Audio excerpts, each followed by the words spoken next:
Just wondering about the cost for Just wondering about the cost for If you have to ask, you can afford it.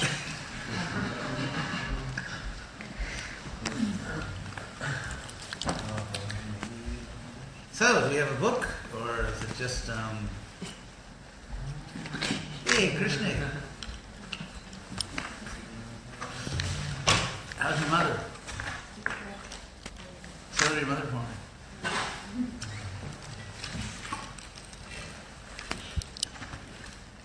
If you want, you can write it and reading from the 8 count. Okay, let's see.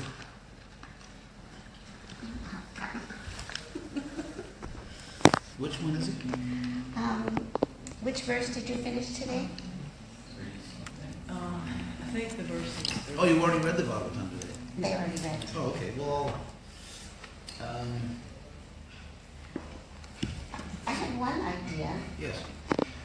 because I've heard you explain it, but a lot of the devotees haven't. If you would like to explain the whole Damodarastika and how you explained that before, and Yes. that would be wonderful.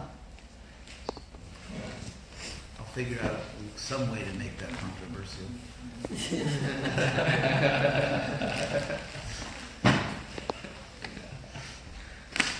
So, Damodar Astika, I explained that actually in Mumbai when I was in India just recently.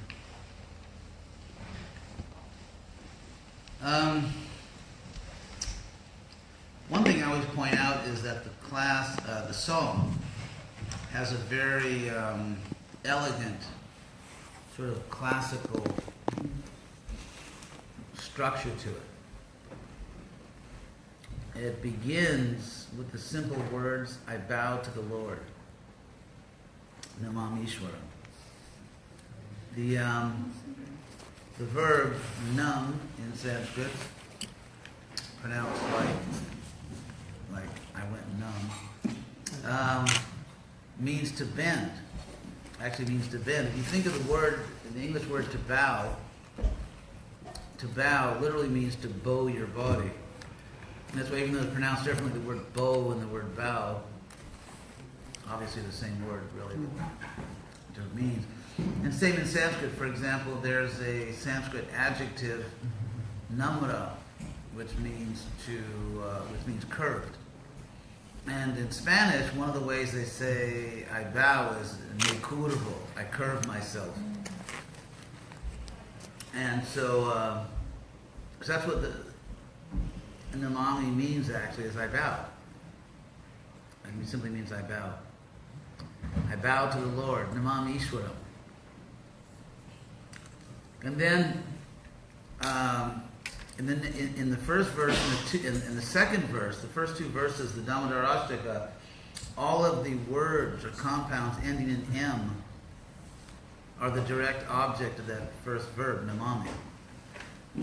So it's I bow to the Lord, namam Ishwaram. Hey, there's my old friend down here.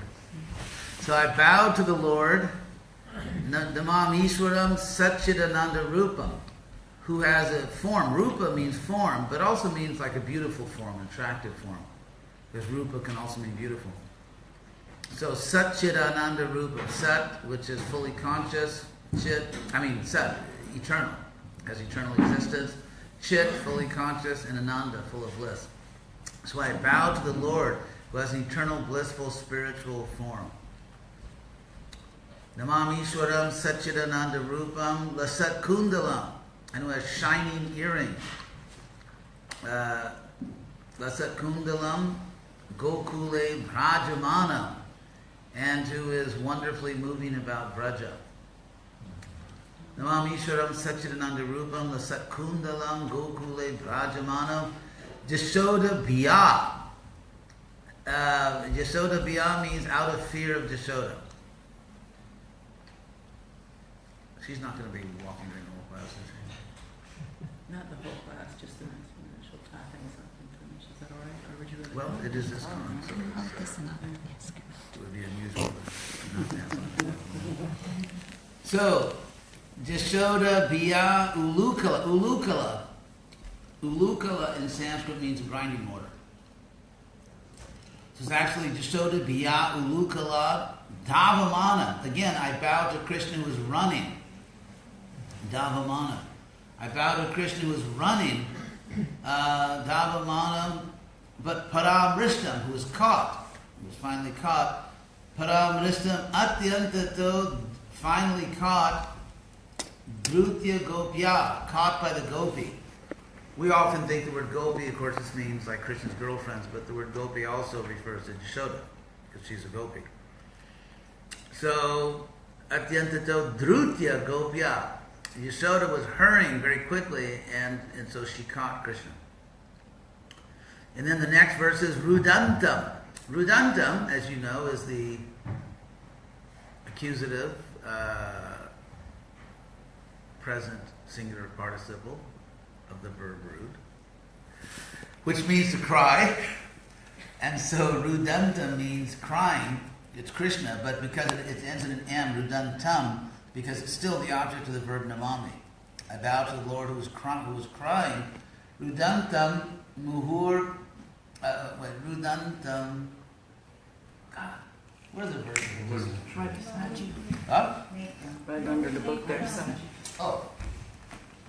Yeah, because when I'm in the middle, I didn't know the word. In the middle of explaining. Yeah, muhur netra yugmam rajantam. So rudantam and rajantam refer to Krishna. They're both accusative present participle. It means that Krishna was crying and he was wiping. Rajantam, he was wiping. Muhur, again and again. Netra yugmam. Literally his pair of eyes. Because you know the word yoga means to link. And therefore, from the same root as the word yoga, you have the word yugma, which means a pair of something, like two linked things. So yugma means a pair, so netra yugma.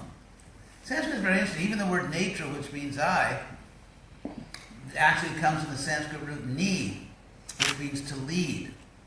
So nayaka from the verb ni can mean the leader, because the eye leads you. And so tra is a suffix meaning the instrument for accomplishing something. So netra literally means the instrument for leading, which is a word for the eye. Also nayana. Like there's all these words like nayanabi something or other, different names in this one. Nayana, also from the same root, means the leader or the eye.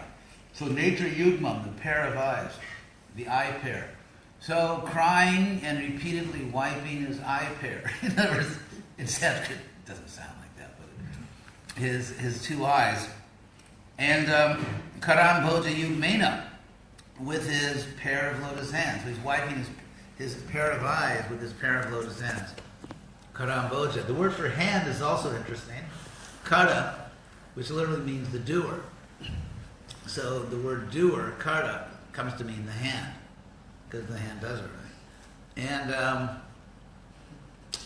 from the Sanskrit root kri, and we still have words in English from the Sanskrit, words like create are actually related to that same Sanskrit root for to do or to make, create, increase, Spanish, crecer. And so, karambo and amboja means lotus. Every word is actually interesting if you know Sanskrit. Amboja means lotus. Ambas means water. And ja is born. Ja, related to English word generate, and so on. And so, amboja, waterborn. So the word waterborn, amboja, also ambuja, because ambu also means water. So this little compound waterborn is a common word for lotus.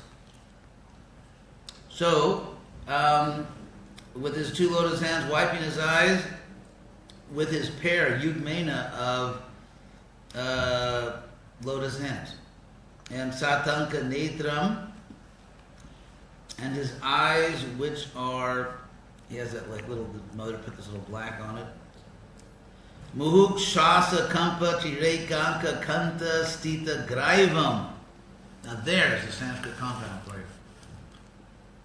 Does anyone here study Sanskrit? Going, gone.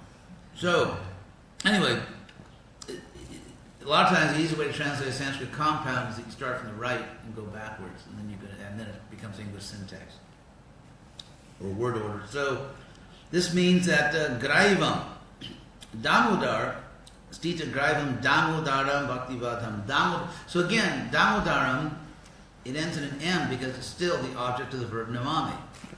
I bow to the Lord who is all these things and who is Damodar. So at the end of the second stanza, it's revealed that we're really talking about Damodar, who is Bhaktivadham, bound by love. But that Damodar, Graivam, has like a beautiful stone, Stita, situated on Kanta, his neck, Anka, which is marked, Trireka, by 3 lines, Trireka, Kampa, those three lines are trembling, Shwasa, because of his breathing, Shwasa, because of his heavy breathing, because he's running from Mother Yasoda. So because of that heavy breathing, the 3 lines on his neck are trembling, and on that neck is a beautiful stone, and so I bow to that Damodar who is bound by Bhakti Badham. And of course, Damodaram Bhakti Badham, that's really the whole point of the Damodar Lila. I mean, that's the main theological point that's made over and over again throughout our tradition. You know, by H.D.Goswami, the Nectar of Devotion, here in the song. The Damodar Lila is always cited as an example of Krishna, who is all-powerful. Because remember, you see, you have this contrast here, because the first 2 stanzas refer like an opening statement. They're almost literally one sentence. The first 2 verses are really like one sentence, because it's just the first word, namami, and then the rest of the 2 verses are just who I'm bowing to. And so if you think about it, this poem is really beautifully composed. It has a lot of intricate structure. So for example, it begins, Noam Yishwaram, I bow to the Lord, but Japa, maybe you could just listen to the class now and then chant Japa afterwards. So, Ishwaram, I bow to the Lord, the controller, but then who is bound by bhakti. So you have this contrast between Ishwara, he's the Lord, but he's bound. He's controlled. So the controller is controlled by bhakti. And so these 2 words, Ishwara and Bhakti Badham, actually frame the first 2 verses, which are actually one sentence. So that's a frame within a frame, because we're going to see from the very last words of this song that the first few words and the last few words themselves a frame, but within that larger frame there's another frame. Framing, by the way, is a very common feature, literary feature. In, for example, in the Bhagavatam, one of the ways the Bhagavatam is framed is through dialogue partners. So, for example, you'll have Sutta speaking to the sages at Naimisharanya, and then Sutta will say, actually, Shuka and Parichi talk about that. So you go from that frame, Sutta and the sages at Naimisharanya, you'll go back to Shuka and Parichi, and then Shuka may say, actually, once Narada taught this, or heard this from Brahma, and you go back one, and then Brahma may say, actually, once Krishna spoke about this to someone, and then Krishna may say, actually, one time some other says it. So the whole Bhagavatam is just moving back and forth, up and down, chronologically through all these different frames of different speakers and listeners. So it's there's a lot of really interesting literary stuff going on in these books, and also here, of course, in the song.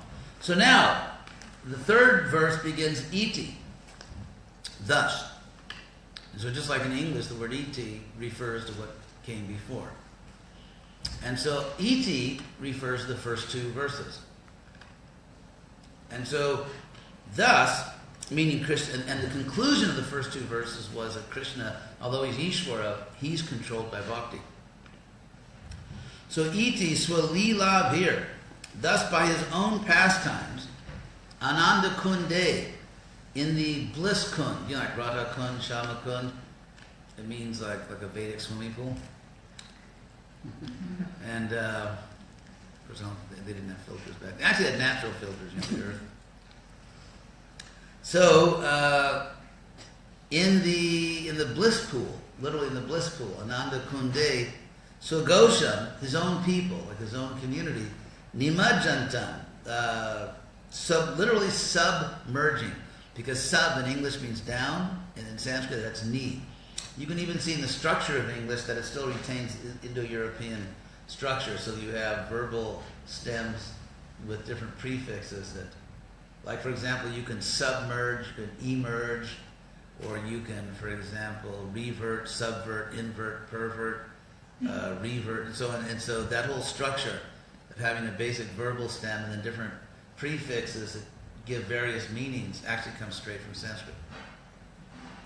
So if you think of the word submerge, you have merge, is Sanskrit mudge, obviously a cognate word, submerge, and sub in Sanskrit is ni. So ni mudge, submerge, to merge down. And so here you have, so Swagosha nimajjantam.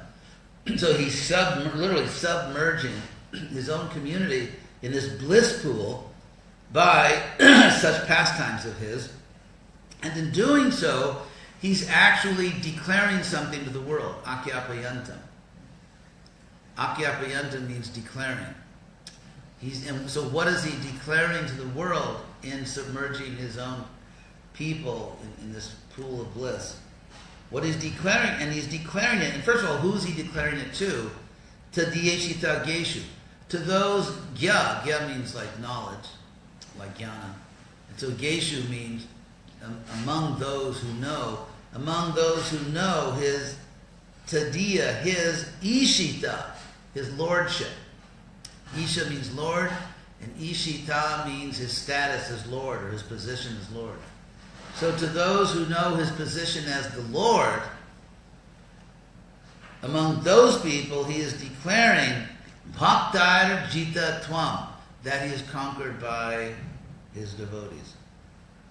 So it's interesting, here again, this main theme of Damodar Leela, which at the end of the second verse is Bhakti Vadham, and here the same thing is said, Bhakti Vadham or Bhaktar Jita Tvam, it's really saying the same thing in different ways. And then Punak, again, or it can also mean repeatedly, Prematas. Prematas means out of love. Out of love. Tam, him, Shata Riti. Hundreds of times, Bande, I worship. It's funny, the word for times, like hundreds of times in Sanskrit is Riti, which just means really, literally turnings. Like 100 rounds of something. Like Riti, 100 turnings or 100. And so we translate it hundreds of times. So Shatabrati Bande, and then Barang Deva Moksam Namoksava Diva Natanyam Reneham Varesharabiha. Here we have this very poetic sort of play on the same word. The word that's being played on here throughout this verse is originally the verb, V vowel R, which means to choose. To choose. And therefore Vara means a choice or a boon. And just like in English, the word choice can also be used as an adjective, like a choice product, meaning like a select, or the word select, like this is select quality. And right? And so they do the same thing in Sanskrit.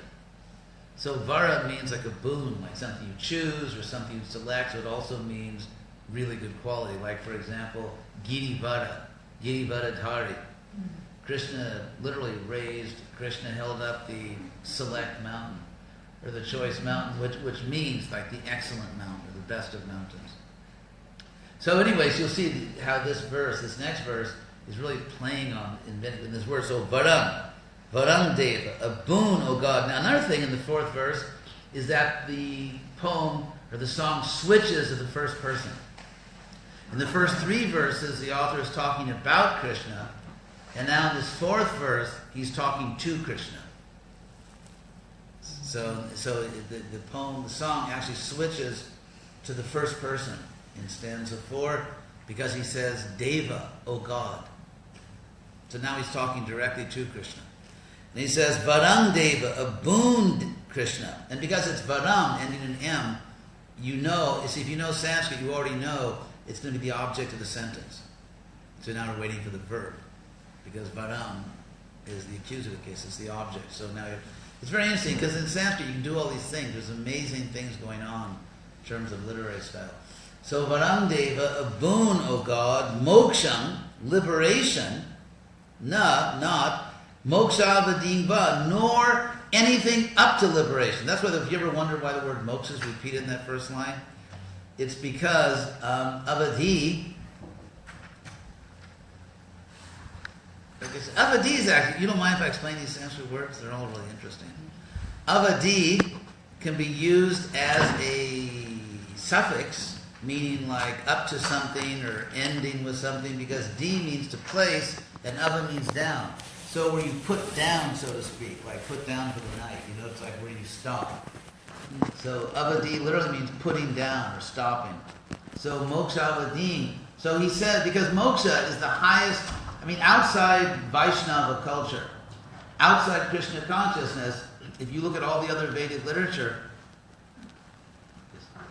the goal is always liberation. So liberation is always the highest. So therefore he says, he says no boon, not liberation, nor anything up to liberation, which basically, that's the whole universe. That's the alpha, that's A to Z. So to say liberation, nor anything up to liberation, mokshavadim, a verb, I wish, or it can be the object of that action, like, a wish. Like you wish for a wish. And so the same thing in Sanskrit. So he literally says, I do not wish for a wish, or any wish, nothing else. Vareshada piha, and I do not ask for any boon, even from the Lord of boons. In other words, it's not like, okay, someone can offer me maybe like, I don't know, a new set of bowling shoes, or maybe a new computer or something. It's not like you're dealing with someone that can give you some kind of prize. But this is Varesha, Varaisha, the Lord of all boons. He can give anything. He's the Lord of boons. And yet even from the Lord of boons, you, O God, I do not wish for a wish. I don't wish for liberation, nothing up to liberation or anything else in this life. And when he says api, iha means in this life, it's sort of the idea is maybe in past lives I had material desires. But now in this life I'm done with it. And then idam te vapur, so what does he want? Idam te vapurnatha, this body of yours, O Lord. And the word natha is also interesting. It's often translated Lord, but it means Lord, especially in the sense of like a guardian, this person that really protects you and takes care of you. Natha. So for example, someone like when Krishna returned to, I think it was Dwarka, and then all the citizens said, we completely depend on you, and then when you were gone, we were anatha, we had no one to take care of us, we had no one to really look after us. So that's the sense of natha. And so this body of yours, O Lord, Gopala Balam, it's a cowherd boy, literally. Gopala, cowherd, Bala, boy. Cowherd boy. Gopala Balam, Sada me manasi. Avirasta. Avirasta means made it appear, let it appear. Sada, always in my mind. Let this form of yours always appear in my mind. Kimanyai, literally what with other things. But in Sanskrit it's a way of saying what is the use of other things. What with other things. Kimanyahi. And what time is it? 7:59. Oh, okay. Okay, I have a few more minutes before I set off on a great adventure into Middle Earth. So, idam te mukam bhojam atyanta nilayar vritam kuntala singha raktasya gopya. Funny picture, thank you. So, idam, this lotus face of yours, again, amboja, waterborne, lotus, this lotus face of yours, idam te mukam bhojam atyanta nilayar vritam kuntala, surrounded by exceedingly dark hair. If any of you ever, like me, used to read Superman comics, which was obviously my pre-Krishna conscious training, it's interesting because if you ever look at Superman comics, his hair is like black But if you look closely, it's actually like blue. And so in art, sometimes they make something really dark and they actually make it blue. And so dark things often appear to the eye as blue. For example, one name for Jagannath Puri is Nilachana, literally blue mountain. Nila means blue, and of course Balaram is called Nilambara, which means blue dress, blue clothes. And so Nilachala, literally blue mountain. And all around the world, like there's what are the Blue Ridge Mountains in Virginia? And I remember in Panama, I once spent some time in the mountains in Cerro Azul, in the Blue Range. And so all over the world, in all the different languages, you'll find the blue mountains. And so some things can be so dark that they appear blue. And so here you have that Krishna's hair is described as exceedingly blue. Atyanta Nila. So anyway, and the word for surrounded, your face is surrounded by this wonderful dark hair is vritam, which is the same word from the previous verse, so it's kind of like a pun here. Because vritam can also mean surrounded by. So, idante mukam bhojam atyanta nilaya vritam kuntalai, surrounded by your hair, snigdha raktaischa gopya, and that hair which is reddened, even though it's so blue, it's reddened by affection. So what does that mean? Reddened, your very dark hair is reddened by affection because that hair is muhus chumbitam, always kissed, gopya, by Yashoda, by the gopio. And so even though your hair is so dark, it's reddened by affection by Yashoda, your mother, kissing your hair. And chumbita, of course, obviously is an onomatopoeic word. In other words, a word that it's like kaboom. It's a word that sort of sounds like what it's saying. And so if you think about the kissing sound, like chumba. Chumba, and so chumba means a kiss. And here chumbita, kissed, which is an onomatopoeic word. So who's chumbitam bimba raktadarame, and your face, this face of yours, which is bimba rakta. The lips are bimba rakta, are bimba red. Bimba is a very red fruit. It's like in English you can say fire engine red.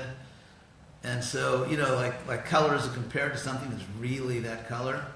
And so in Sanskrit, whenever they want to say that something is like really red, they say bimba rakta. Rakta means red, which is bimba red, because it's a fruit that's really bright red. And adhara means lips. So your face, which has bimba red lips, bimba rakta adhara. So me manasi, in my mind, avirasta, let it appear, alang laksha lavai. Lava means a gain, something you gain. And laksha is in India now they say a lakh, 100,000, like so many lakhs. It's the Sanskrit word laksha. So laksha lavai means hundreds of thousands of boons. And just like in the previous verse it said, kim, what with something means what is the use of it. You can say in Sanskrit alam, which means enough. It's sort of like Spanish basta. Like basta con eso. And so in Sanskrit the way you say basta is alam. And so alam laksha lavai, like enough with hundreds of thousands of boons, like forget it. If your face simply appears in my mind, then, who needs all this other stuff? And then namo deva damodara, and then I always find this sixth stanza very moving. Namo, literally, I bow God. Damodar, Ananto, infinite one. Vishnu. Prasida, this is the verb from the word prasada. Prasada means grace or mercy. It's the verb prasida, be merciful. So prasida Prabhu, be merciful, Lord. Dukkha jalabdi magnam, be merciful. The idea is to me, who am jalabdi magnam, merged, magnam.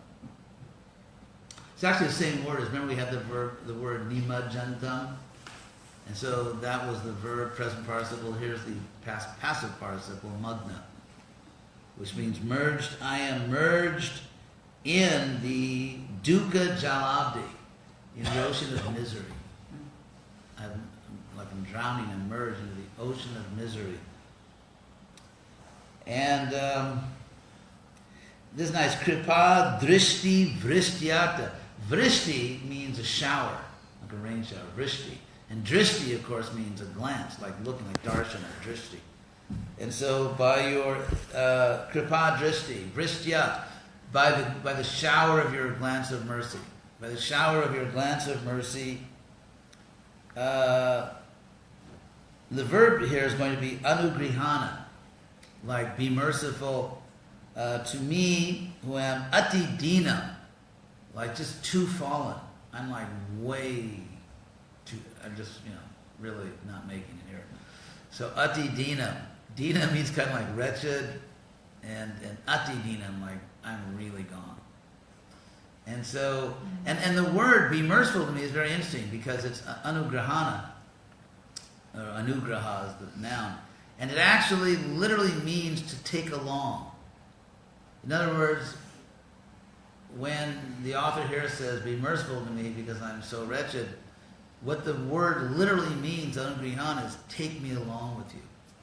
Because when you appeal for someone to mercy, the idea is the person you're appealing to is obviously a lot better off than you were. Otherwise, the appeal would make no sense. And so you're appealing to someone and literally saying, take me along with you. So in other words, I can go to that happy place where you are. So that's what the word literally means. And of course, the word graha, we still have in English in words like grasp and grab, and it means just to take. Grasp, graha. And so take me along with you, anugrahana. Mom, me who am really not making it, atidina. Isha, O Lord, Mom, be merciful to me, take me along. Agyam, I am ignorant. And then Adi, as you all know, Adi is the irregular,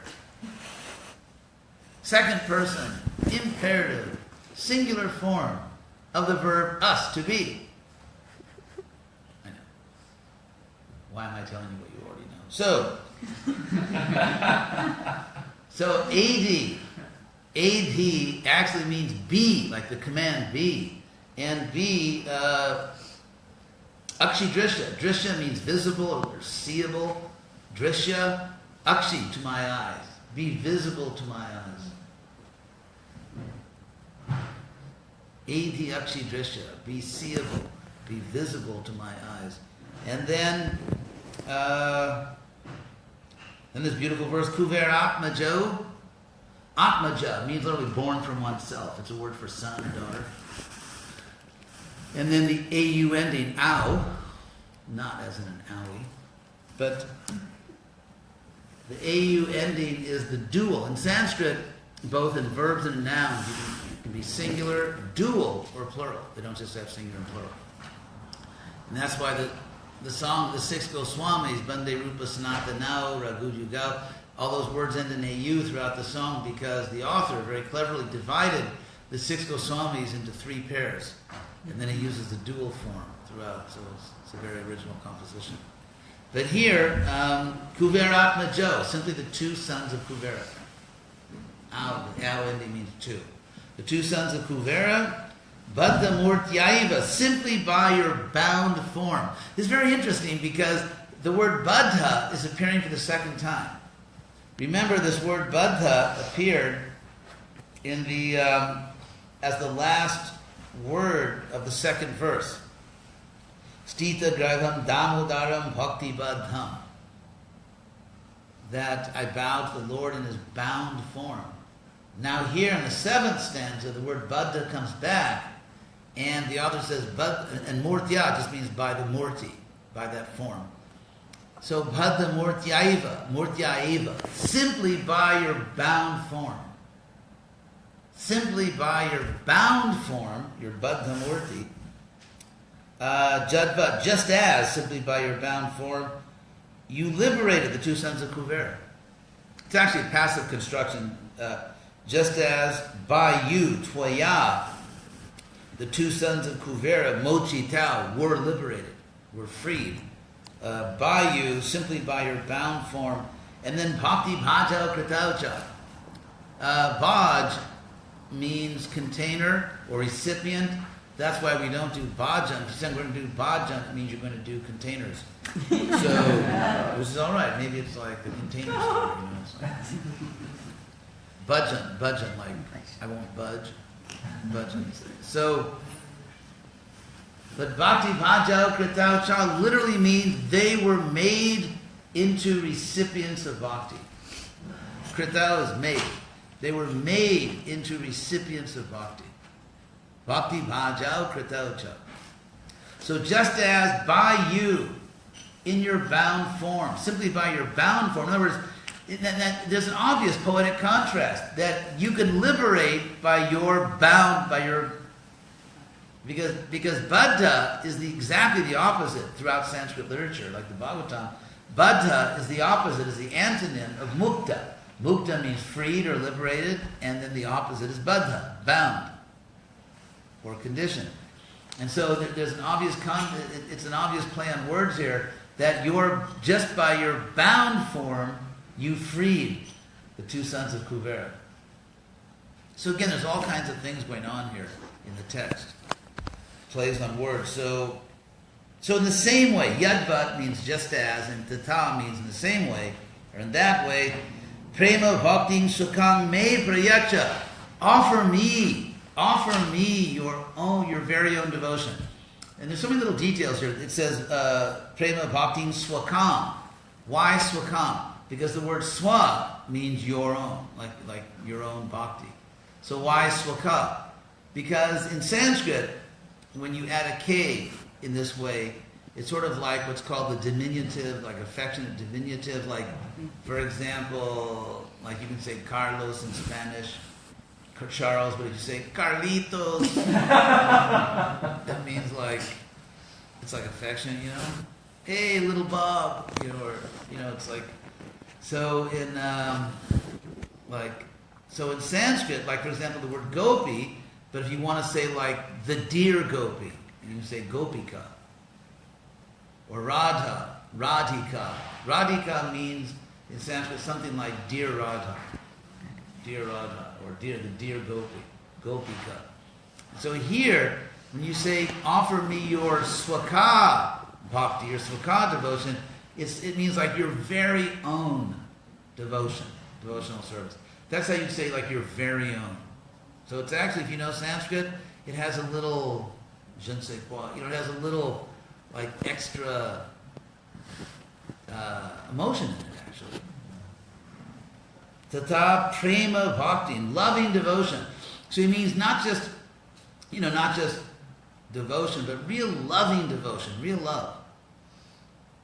And it's interesting because you see this word prema has also appeared earlier. Because in verse 3, the last line is punak prema tas tam satabrati bande. I worship you hundreds of times out of love. So the author's already declared that I'm worshiping you out of love, so give me that loving service. Because he has that love. So give me loving, because you can love someone, but they're not interested in you. In a sense, when you love someone and you want to have a relationship with that person, because without that relationship, you can't really express your love. You have this love, but you can't do anything with it. And so, in verse 3, the author says, I have this love, I'm glorifying you out of love, but give me loving service. Let me actually... And you can say, well, why do you have to ask Krishna for service? Because if you think about it in your own life, we can do lots of things. We get up, we chant, we do things. But to really have Krishna grant you a mission, to really have Krishna grant you an important service that really matters, that catches the attention of Prabhupada, where you can actually make a difference and really fulfill Krishna's desires, which are to save the world. We have to be empowered. Krishna Shakti Vinana Hitar Pravartan. No one can spread this movement unless they're empowered by Krishna. And so therefore, even if you love Krishna, you still need to be awarded that prema bhakti. And so, and the word prayacha is interesting, because prayacha means to extend to someone, or to offer to someone. And what's interesting is that just as the author here is saying to Krishna, please offer this to me. That's the same word Krishna uses, prayacha, in the famous verse, patram pushpam phulam toyam jyomi bhaktya prayachati. So it's very interesting because Krishna says he reciprocates with us, and so Krishna says, whoever offers me, leaf, food, or water, and now the author here is using that same word and asking Krishna to offer something to him. So it's very interesting. It's the same word. It's the same word. And so both Krishna and the devotee are offering something to each other. The devotee is making an offering, and the devotee wants reciprocation from Krishna because that's the loving relationship. And just like Krishna wants reciprocation from us for all the love he's showing us by allowing us to resist, providing us so many things. And so all these things are there in the words. If you go into the original words, there's all this stuff going on. So, please offer me your very own, not just your devotional service, but your very own loving devotion, just as you did it for the Kuberas. You made them into recipients of bhakti. Bhakti bhajal kritocha tvaya. You made them recipients of bhakti, and you liberated them, so please do it for me also. And then the last line, namaste. Of course, the word damodaras, is a combination of two words, dhamma, which means rope, and udara, which I translate belly, perhaps not the most elegant word in the English language. And so it can also be translated as waist. So rope waist. That's so Lord rope waist. It's dhamma udara, some third Sanskrit. So in the last line, the author separates the name Dhamma Udara, and he offers obeisances to each. He offers obeisances to the Dhamma, not Dham, which means abode with an H. This is Dhamma without the H. It means rope. So first he says, Namaste to Dhamme. Let me bow to your rope. Namaste to the Dhamma of Damodar. Let me bow to your rope. Spura diti dhamne. So he doesn't play on words, dhamma and dhamma. So he says, let me bow to your robe, which is the dhamma, the abode of dazzling light. Spura diti, dazzling light. Let me bow to your robe, which is the dhamma, to your dhamma, which is the dhamma of dazzling light. And then tvadiyo darayata. And then let me bow to your waist. Tvadiya is sort of a poetic way of saying your. You could just say, the common way of saying your would be tava, like tava kara kamala. Tava, but tvadiya is sort of a poetic way of saying that. So, tvadiya udaraya, your udara. And let me then bow to your waist, which is the abode of the universe. So if the robe is the abode of dazzling light, your actual waist, part of your body, is the abode of the whole universe. Vishwasya Dhamme. So definitely we got an upgrade there going to the waist. And then he says, Namo Radhikayai, which literally means I bow to dear Radha. Radhika. And then Radhikayai just means unto Radhika. So I bow to dear Radha. Namo Radhikayai Tvadiya Priyaya, your love, your beloved.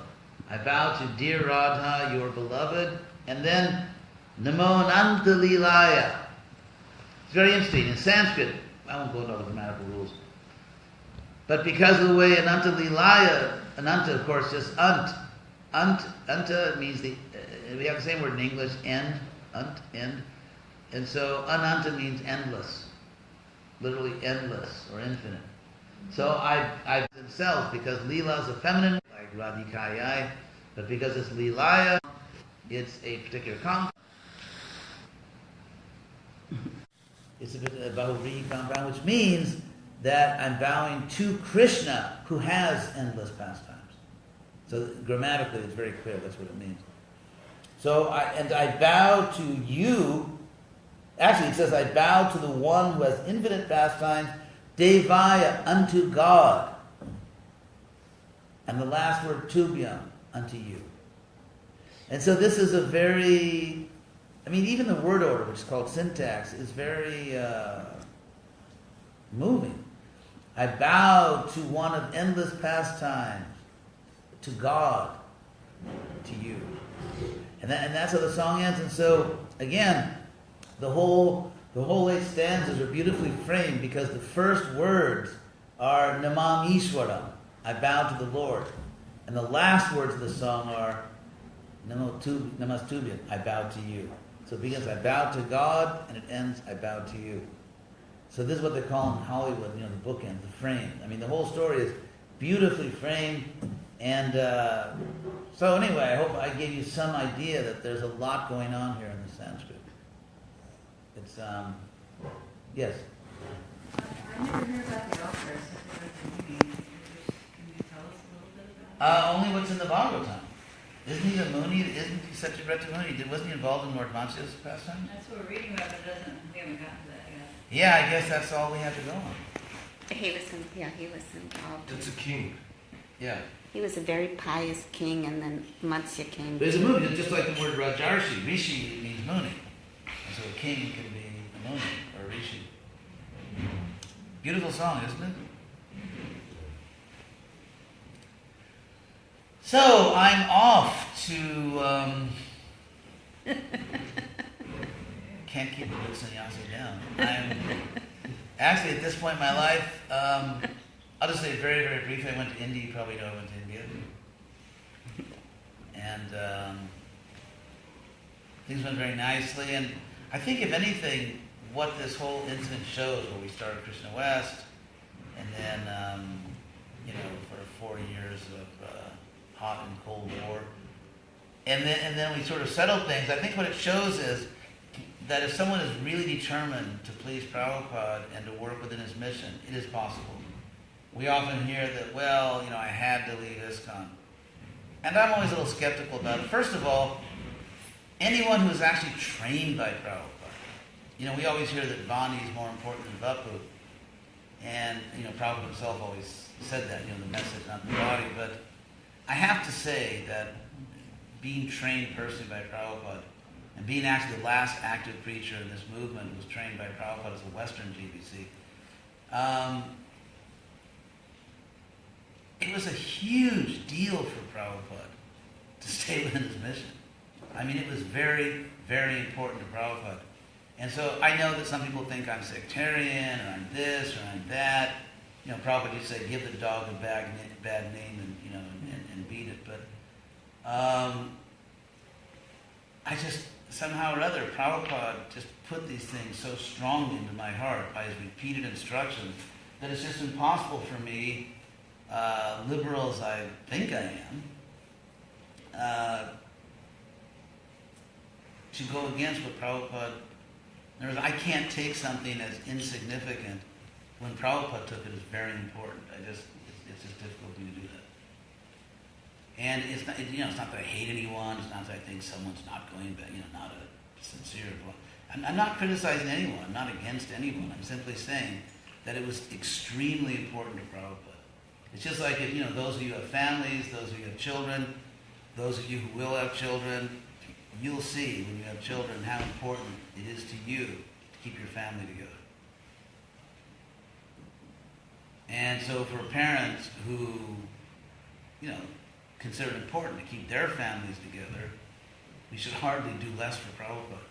We should hardly treat ourselves better than we treat Prabhupada and think that it's not very important to keep Prabhupada's family together. And so I think what this shows, I hope it shows that, because, I had a real battle. And I strongly disagreed on many things, on many very crucial things. I strongly disagreed.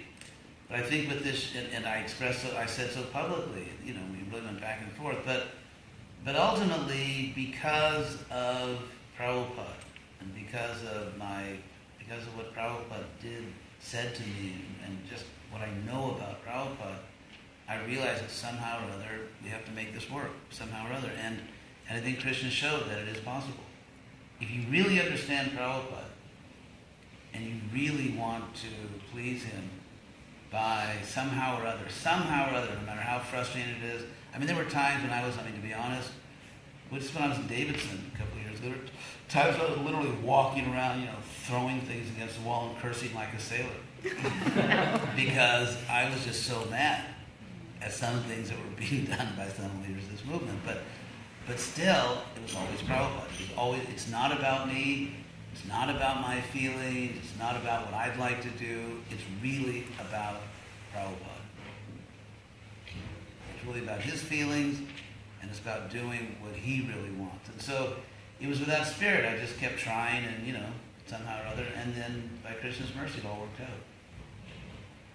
So I hope that will be a good example of what's possible. And we didn't really compromise. We were able to actually uphold principles that we feel are important and necessary, and yet cooperate. And yet, just cooperate, be team players. Because if you're a ball hog, everyone knows, you ever played sports, what a ball hog is.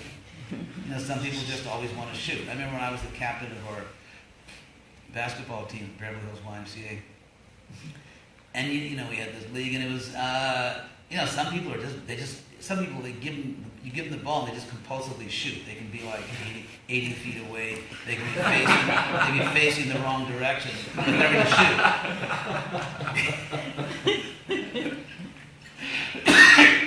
And so, being a team player means you don't always shoot. You don't always score. Your picture is not always on the front page of the sports section. You can't always have your own way. You can't have everything the way you want it. That's what it means to be a team player. That's what it means to be part of a family. That's what it means to be part of a family. That's what it means to be a team player. And so, it's good for me. It's healthy because, my lofty position as a bona fide guru and a sannyasi and a Prabhupada disciple and wish they all could be California gurus. That's a pun on a Beach Boys song. If you don't know that Beach Boys song,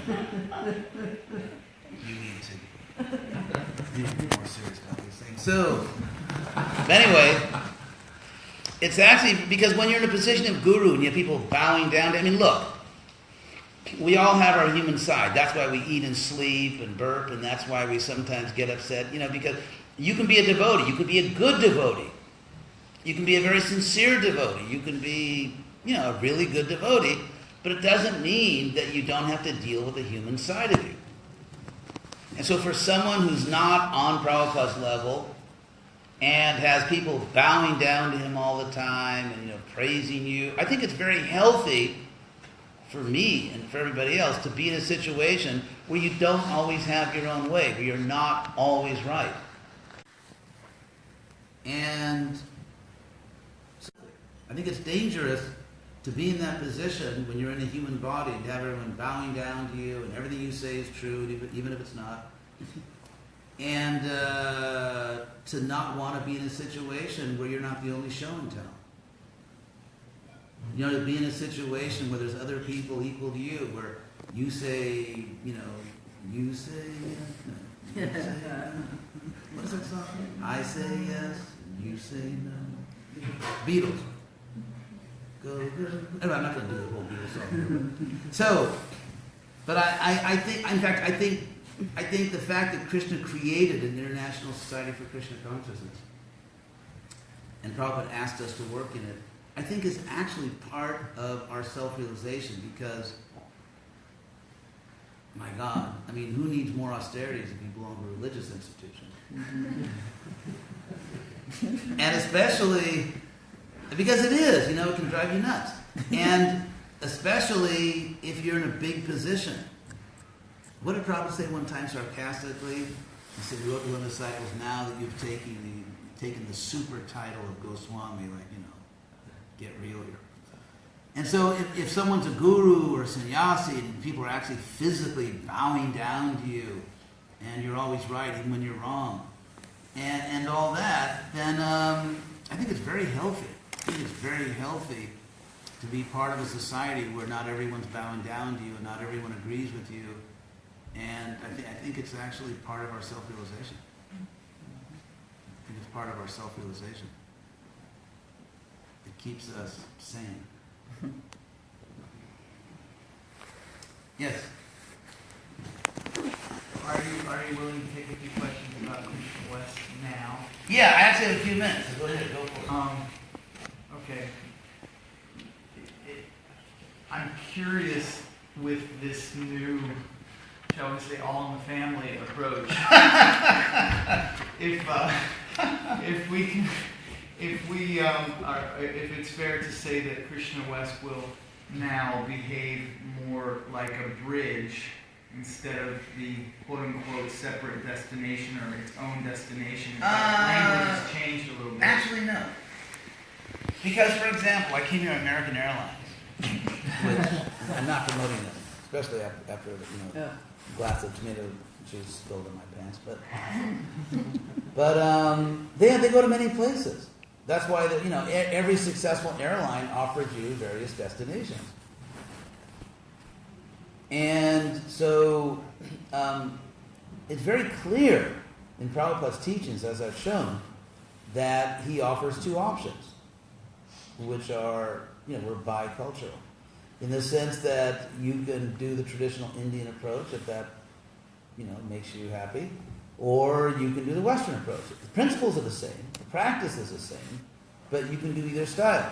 And Prabhupada did not prioritize one. And so, no, I remain totally committed to the point that you can, if you choose, or anyone can if they choose, practice Bhakti Yoga, go back to Godhead, all the way back to that Godhead, and you never have to become ethnically Indian. At any point, because things to me like the Mahamantra, Krishna, Bhagavatam, those aren't Indian. Those are transcendental facts. And so some aspects of what we're doing are just spiritual and transcendental, and some things are just obviously Indian, and not even Hindu sometimes, like important and so on. So no, we didn't compromise those principles. But what we're doing is now, on both sides, is try to increase mutual respect. In other words, respect those who choose to do it a different way. And because ISKCON is a diverse society. We have people in ISKCON from all over the world, every race, every ethnicity, every country, people coming from all over the political spectrum, people who are illiterate, people who are advanced scholars. We have humanity. ISKCON is really just humanity with Krishna. And that's why when people say things like, well, ISKCON is this or ISKCON is that, it just sounds so unscholarly, because we have humanity. We have all of humanity here in ISKCON. And therefore we have to find a reasonable diversity. They say, good fences make good neighbors. And so there is unreasonable diversity. Like, for example, something which relativizes Prabhupada. Prabhupada is just one of the gurus. He is, obviously, but he's very special. And Krishna showed that he was special. Krishna showed that. And so, there are boundaries, and there are reasonable limits. But within those reasonable limits, we absolutely have choice. And there's nothing intrinsically more spiritual about Indian clothes than Western clothes. The actual difference, Krishna says, is modes of nature. For example, some Western clothes are very chaste, and some Indian clothes are really extremely erotic, and vice versa. Some Indian clothes are very chaste, and some Western clothes are just, stupidly indecent. And so it's not about ethnicity, it's about the modes of nature. What Krishna teaches in the Gita is live in goodness and offer your life to me. So when you offer that goodness to Krishna, it becomes Shuddha Sattva, it becomes purified in the act of offering, as explained in Bhagavad Gita 4.24, in the verse Brahmarpana, how when you offer something to Krishna, the act of offering spiritualizes it. So what Krishna is asking us to do in Bhagavad Gita, live a life of virtue, live a life of goodness dedicated to me. So eat virtuous food and offer it to me. So goodness offered to Krishna, that's it. In one sentence, that is the message of the Gita. Not to be Indian, not necessarily to be Western, not to be Vietnamese or Tahitian. It's just about having a life of goodness that is devoted to Krishna. And that's it. And so you can select clothes, food, music, in goodness, whatever just inspires you. Because it just so happens, for example, that because I grew up in the West, there's certain kinds of music that just somehow get to me emotionally. And certain kinds of music don't. And so I'm doing everything for Krishna, and I'm doing everything hopefully in goodness, but I'm doing it in a way that somehow is favorable for my spiritual advancement.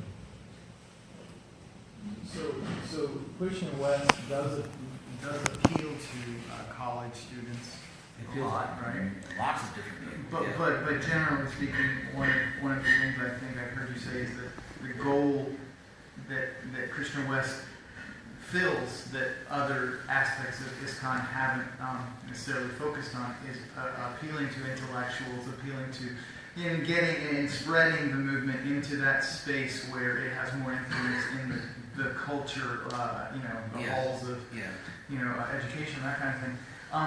How do we deal with the tendency for inspiration?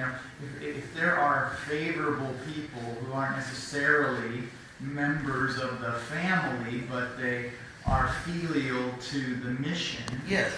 How do we differentiate from those because technically the hardline language that I know that you're familiar with is don't hear outside of ISKCON, but then if you have people who are not pulling people away from ISKCON, right, but nourishing in the sense that they inspire, right, just right, like an intellectual gets inspired. inspired. Yeah, I understand what you're saying. That's right. As you know, the problem is there's a bad history, which is not my fault, it's not your fault. But there, apart from all of us, there was a bad history. And therefore there's a certain, when there's a bad history, it's just like Armenians don't like Turks. And there's a history. And so clearly, the goal would be to have a situation where all the faithful Gaudiya Vaishnavas can just cooperate together. I mean, obviously that would be the goal. It's just like, for example, take the university system. Like Krishna, you're still at Duke, aren't you? Tell me you're still at Duke. She's earning credits, academic credits, which will be honored all over the world. And so, whatever classes she takes, whatever degrees she earns, it'll be honored because there are these agreements between accredited institutions. And similarly, you did your undergraduate work at Northwestern, and Duke honored that. And so that kind of reciprocity, because they don't have a history. There's no history of Northwestern raiding Duke. Or Northwestern, sending recruiters to Duke, or Duke sending recruiters to Northwestern to try to steal, juicy graduate students or something. Although they do sometimes hire faculty away.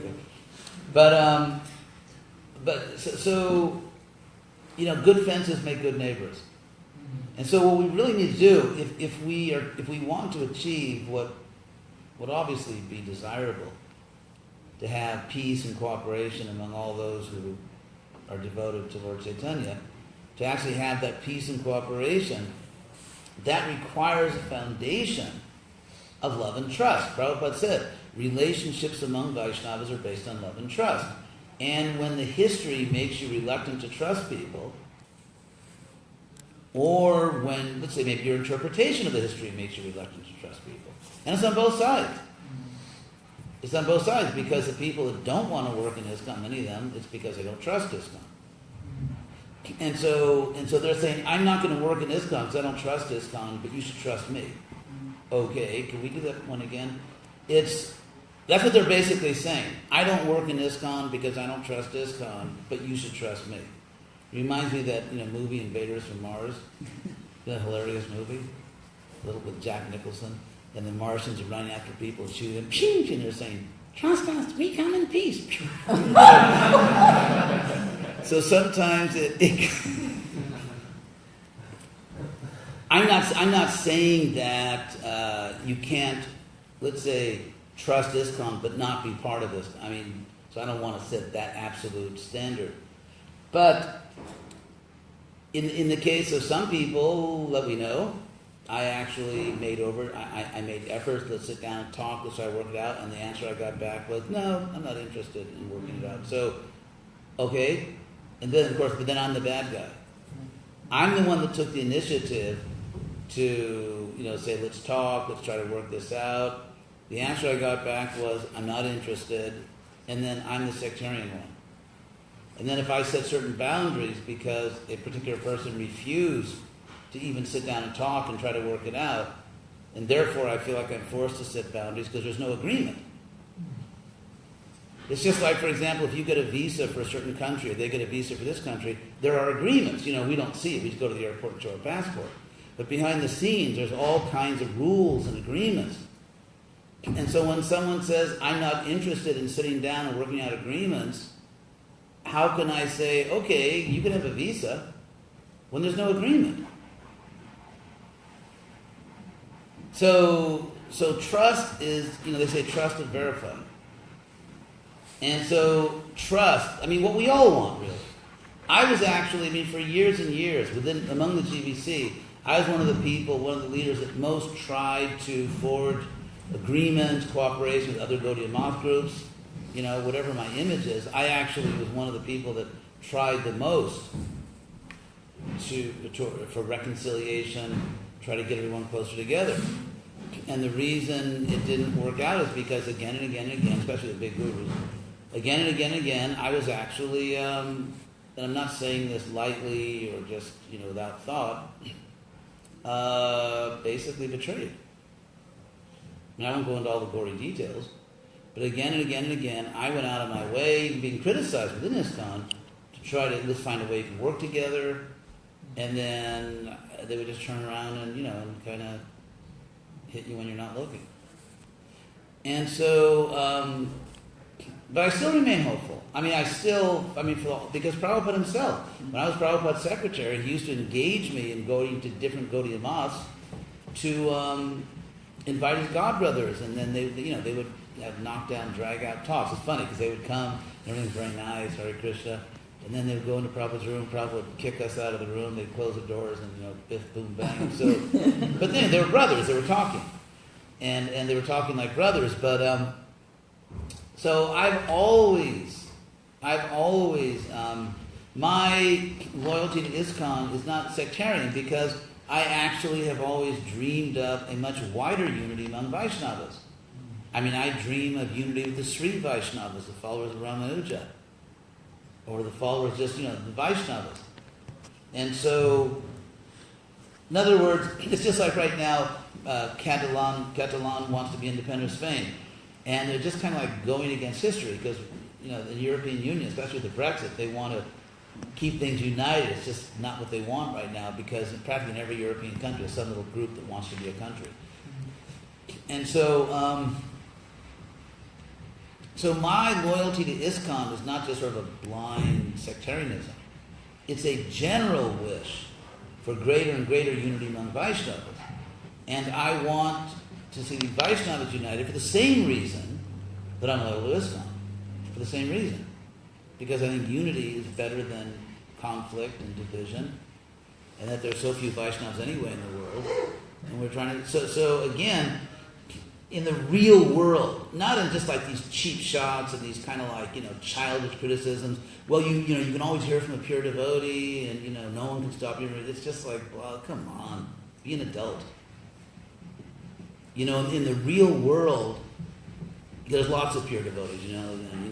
This one, that one, the other one's not just one pure devotee. So, but in the real world, if you have people in different institutions and you want to somehow unite at some level, have maybe like universities, like reciprocal agreements, and people get credit here or over there, just like a much more liberal, open environment. That is always based, if you actually know history, if you're not just like a latter-day hippie, that is always based on coming to clear reciprocal understandings, the rules of the road. So honoring ISKCON Yes. would be like, obviously, if you meet someone who's technically not an ISKCON, but that person is clearly preaching Prabhupada, saying you should go to the temple, give money to ISKCON, support your local ISKCON because this is what established Gaudiya Vaishnavism in the West, and without it we don't have a movement. Then it sounds like that kind of person shouldn't be in the history of negative. I agree. I mean, look, 30 years ago, or more, holy cow, 33 years ago, before some of you were bar mitzvah. I mean, 33 years ago, before Diver was bar mitzvah. 34 years ago, I think, or something, I actually appointed a disciple of Sridhar Swami, he's an American, as a temple president in my zone in Florida. That was like 34 years ago. He was married to a disciple of mine, and I just told him, look, this is ISKCON, we preach ISKCON. I told him, I respect your guru, so when you go home at night, I don't want to know who you pray to, it's none of my business. But, if you take a public position as a leader of this community, then it's just ISKCON, because that's what we do. And he agreed, and he honorably followed that, and I never interfered with his personal relationship with his guru, and he was a temple president.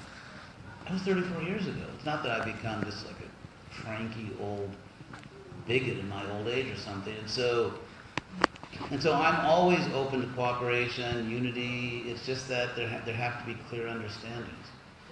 So the party line has to be one thing because you have to have those boundaries in order to function. Because it's so hard.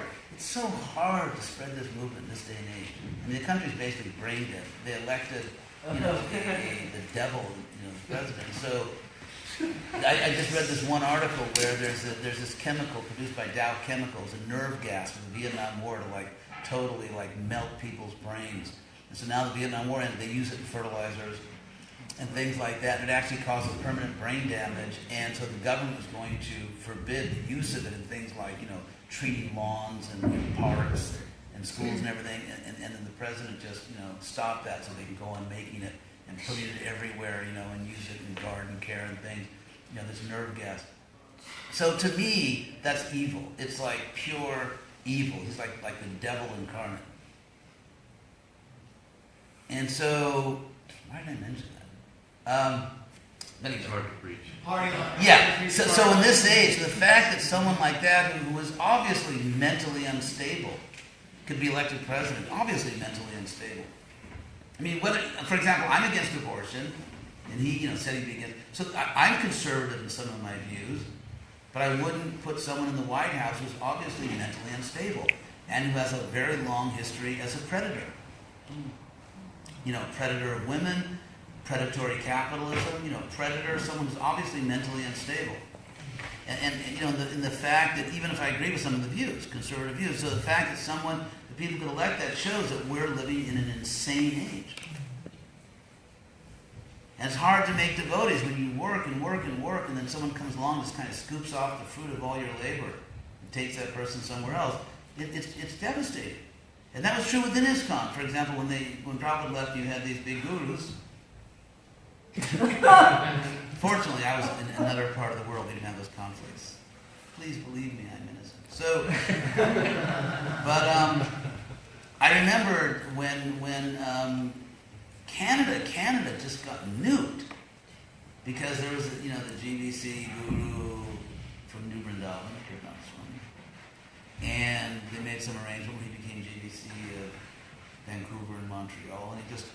At that point, it was just like this. New Vrindavan was like this, like this super parasite that was just sucking, like basically it just sucked dry every temple within 500 miles.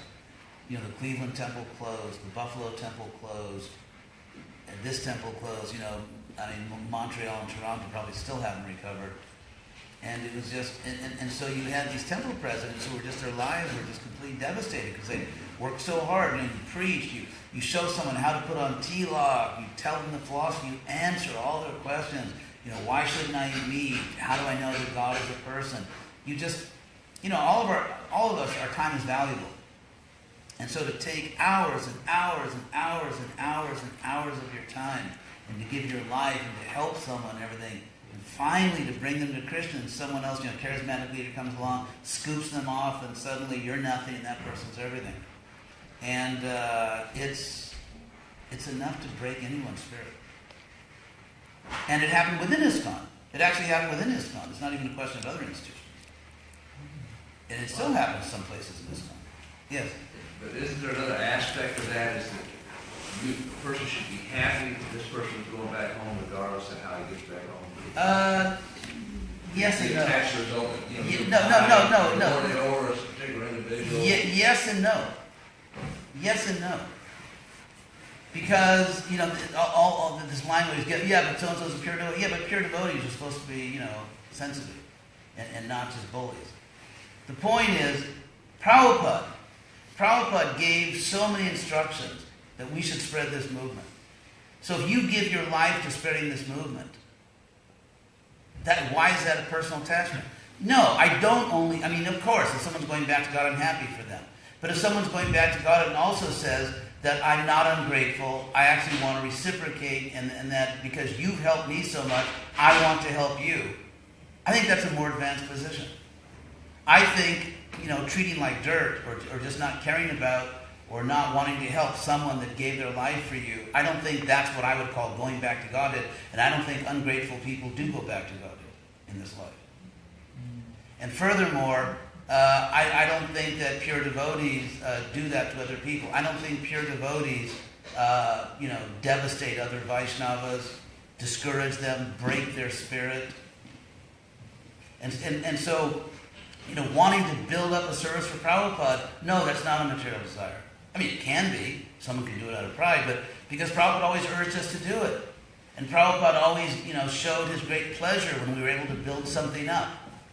And so wanting to please Prabhupada, wanting to have something to show Prabhupada, wanting to feel like somehow Krishna's blessing me, like I've done something for Prabhupada. No, that's not just a material desire. And when someone comes along and in 5 seconds, everything you did for someone is nothing, I think even a very serious, sincere Vaishnava could have their spirit broken by that. And many people have had their spirit broken. Inside ISKCON also. This is not just with other institutions, even within ISKCON.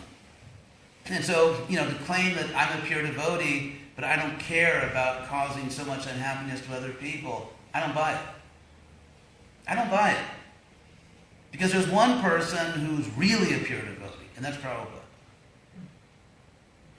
And if you look at Prabhupada's etiquette, for example, when people, I'm for cooperation. I'm for working things out. But when I say to people, I'm as busy as you are, but I'm willing to sit down and talk to you, and they say I'm not interested, and then they complain, what's that? What is it? When people show no serious interest in working things out, in laying the foundation, the groundwork for better cooperation.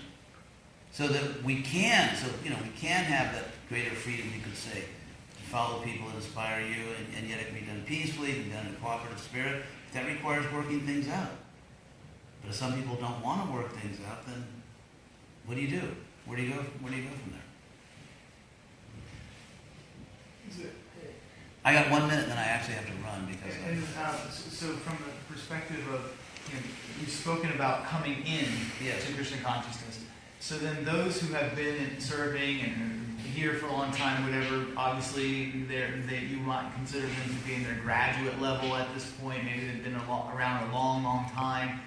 Those people, if they know that they're not dealing with someone who's, they're inspired by somebody who isn't in the category of someone who's clearly has a history of negative interactions. Right.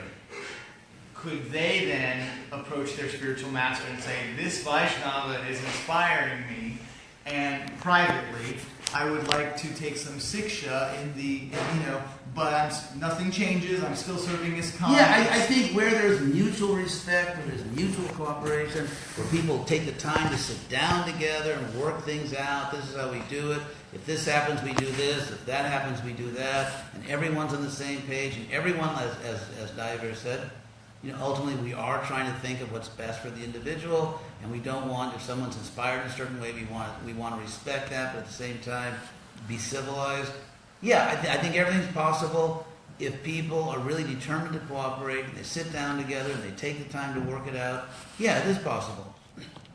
But it's not possible among people that think they're too busy or too important to sit down and work it out, or think that they should have no restriction on them.